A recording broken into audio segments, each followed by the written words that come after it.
किसान साथियों, धान की फसल में डीएपी और पोटाश हमें कब डालना चाहिए, आज हम इसी विषय पर चर्चा करेंगे।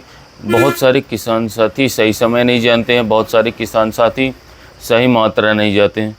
तो ऐसा नहीं है कि हाँ सभी किसान भाई नहीं जानते हैं, लेकिन ऐसे बहुत सारे किसान साथी होंगे। आज जो मैं तरीका बताने वाला हूँ, हो सकता है उस तरीके से आप किसान साथियों परिचित ना हो। तो चलिए ज़्यादा समय यहाँ पर नहीं लेते हैं, वीडियो स्टार्ट करते हैं। एकदम कंप्लीट A to Z जानकारी आपको देने वाला हूँ कि धान में कितना डीएपी डालें, कितना पोटाश डालें, साथ में अन्य खादों की भी जानकारी देंगे। यूरिया हो गया, इसके साथ अन्य कौन सी चीज़ें हम धान में डाल सकते हैं और कौन सी चीज़ें हम बिल्कुल भी नहीं डाल सकते हैं। तो कुल मिलाकर के दोस्तों, धान रोपाई के समय से लेकर के कटाई समय तक संपूर्ण जानकारी आपको मिलने वाली है। अगर आप डीएपी वाला फार्मूला बताते हैं तो बहुत सारे किसान साथी दूसरे खाद भी डालते हैं, एसएसपी या एनपीके, तो उसके ऊपर हमने पहले से वीडियो बना रखी है। तो चलिए जानते हैं दोस्तों, सबसे पहले बात करते हैं डीएपी की। डीएपी आखिर हमें इस्तेमाल कब करना चाहिए धान की खेती में और कितनी मात्रा में इस्तेमाल करना चाहिए। डीएपी में होता क्या है किसान साथियों, डीएपी में आपको होता है नाइट्रोजन, साथ में फास्फोरस होता है।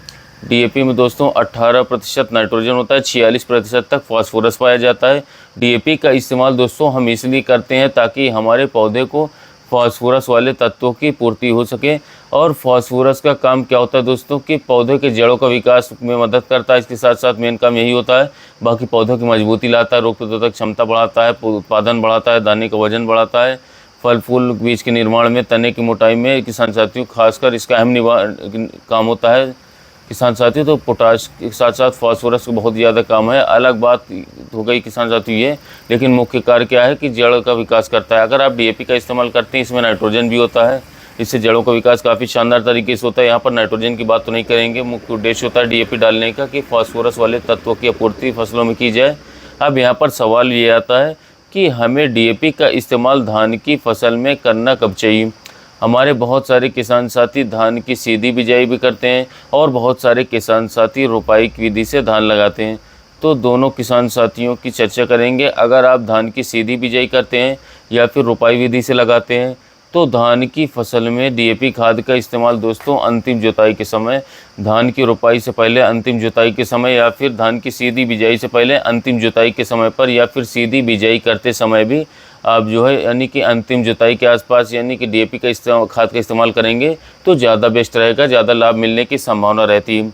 बाद में दोस्तों डालने से ज़्यादा लाभ देखने के किसान साथियों बहुत ही कम हो जाता है। कम क्यों हो जाती दोस्तों, क्योंकि डीएपी में होता है फास्फोरस। फास्फोरस एक स्थिर तत्व होता है। स्थिर का मतलब दोस्तों ये होता है कि जहाँ पर आपने डाल दिया वहीं पर वो गल जम जाता है।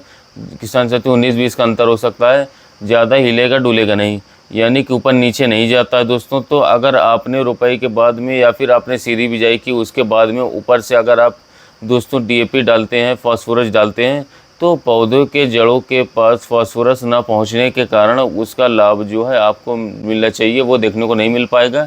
इसलिए मैं बोलता हूं दोस्तों कि चाहे आप डीएपी खाद का इस्तेमाल करिए, चाहे आप सिंगल सुपर फॉस्फेट यानी कि एसएसपी वाली खाद डालिए, चाहे आप एनपीके डालिए, कोई भी एनपीके, तो बहुत सारी एनपीके आती हैं। एनपीके 12-32-16 ज़्यादातर किसान साथी इस्तेमाल करते हैं। इसके अलावा दूसरे भी एनपीके आते हैं, एनपीके 20-20-0-13, 14-35, 10-26-26 आते हैं। तो जो भी ये आप फास्फोरस वाली खादों का कॉम्बिनेशन डालते हैं, रोपाई से पहले ही डालिए। अंतिम जुताई के समय डालेंगे तो ही दोस्तों आपके पौधे को फास्फोरस ज़्यादा मिल पाएगा। ये तो पहली बात हो गई। दूसरी बात दोस्तों, रोपाई के समय पर अगर आप फास्फोरस खाद डालते हैं तो इसके साथ एक खाद आपको बोल करके भी नहीं डालनी चाहिए दोस्तों। और रोपाई के समय तो हमें फास्फोरस देना ही पड़ेगा। ये खाद होती है जिंक सल्फेट दोस्तों।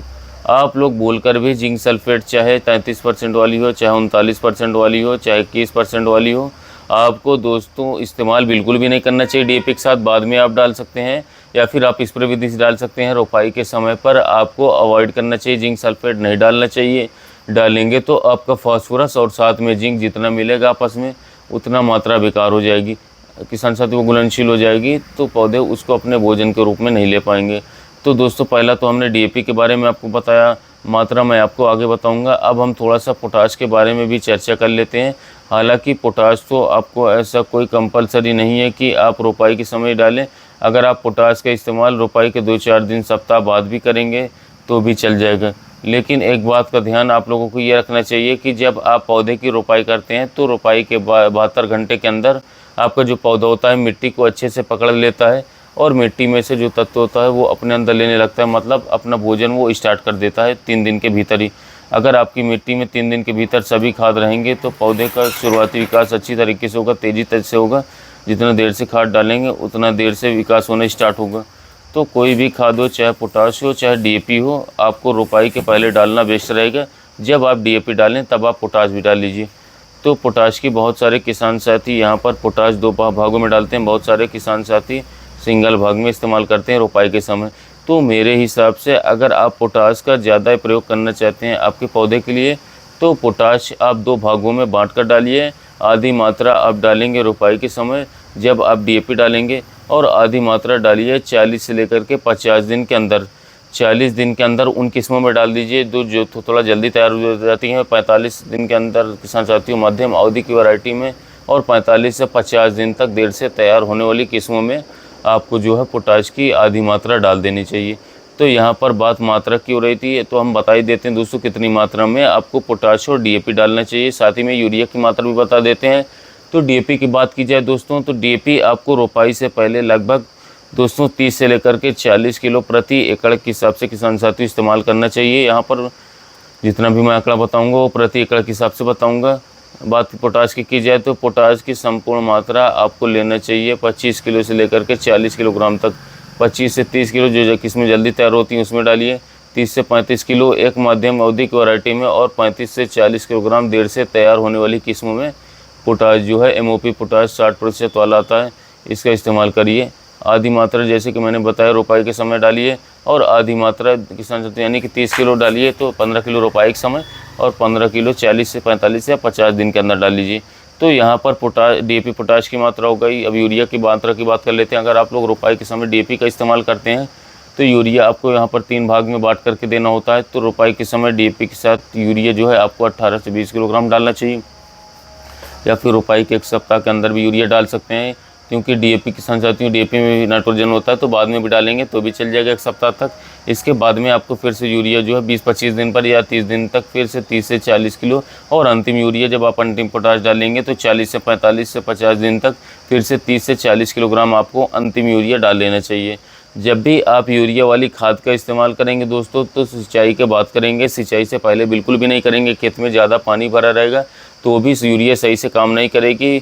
तो ऐसी दशा में आप नैनो यूरिया की तरफ भी जा सकते हैं दोस्तों, ये थोड़ा सा बेहतर काम करेगी अगर पानी भरा है ऐसी कंडीशन है तो। बाकी आप यूरिया भी डाल सकते हैं। यूरिया अगर आप पानी में डालेंगे तो उतना ज़्यादा लाभ देखने को नहीं मिलेगा। तो यहाँ पर हमने डीएपी के बारे में जाना, पोटाश के बारे में जाना, इसके साथ साथ डीएपी की संपूर्ण मात्रा रोपाई से पहले, और पोटाश 2 भागों में बांट करके डालिए। आधी मात्रा रोपाई के समय, आधी मात्रा 40 से 50 दिन तक। यूरिया 3 बार डालिए, रोपाई के समय 1 सप्ताह के अंदर पहली बार, दूसरी बार 20 से 30 दिन पर, और अंतिम बार 40 से 50 दिन पर। उम्मीद है आज की जानकारी आपको अच्छी लगी होगी। वीडियो पसंद आया हो तो वीडियो को लाइक करिएगा, चैनल को सब्सक्राइब करिएगा। मिलते हैं नए वीडियो में नए टॉपिक के साथ।